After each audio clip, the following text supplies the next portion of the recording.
একটি নদী থেকে একজন বৃদ্ধা পরী বেরিয়ে আসে। ও ভিখারি রূপ নিয়ে একটি বাড়িতে যায় এবং সাহায্য চায়। তখন দুষ্ট লোকটি তাকে তো সাহায্য করে না, উল্টো কুকুর ও লোকজন দিয়ে সেখান থেকে তাকে দাঁড়িয়ে দেয় এবং হাসাহাসি করতে থাকে। তখন সেখানে একজন লোক চলে এসে তাকে কিছু খাবার দেয় ও সাথে করে তার বাড়িতে নিয়ে আসে। আর তার স্ত্রী অনেক ভালো ছিল।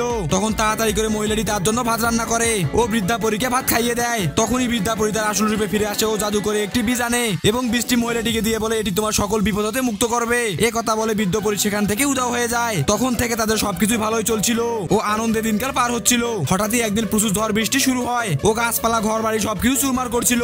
তখন মহিলাটি তাড়াতাড়ি করে কিছু একটা নিয়ে নেয় ও তার বাড়ির চারদিকে ছিটিয়ে দেয়। তাই সবকিছু পানিতে ডুবে গেলেও তার বাড়ি পানিতে ডুবে যায় না। তখন সেই বৃদ্ধ পরীর দেওয়া বীজটি ভেঙে পানিতে ফেলে দেয় ও সেগুলো নৌকায় রূপান্তর হয়। তখন তারা সেই নৌকায় করে গ্রামের সকল মানুষকে সাহায্য করতে থাকে ও একটি নিরাপদ জায়গায় নিয়ে আসে। অন্যদিকে দুষ্ট লোকটিও এই দুর্যোগের কবলে পড়ে আর তার ঘর বাড়ি ভেঙে চুরমার হয়ে যায় ও দুষ্ট লোকটিও পানিতে ভেসে যায়। এদিকে মহিলাটি গ্রামের সকল লোকজনকে নিরাপদে উদ্ধার করতে সফল হয়। তখন তারা সবাই আবারও সুখে শান্তিতে বসবাস শুরু করে। বন্ধুরা, ভিডিওটি ভালো লাগলে লাইক ও একটি কমেন্ট করে দিও।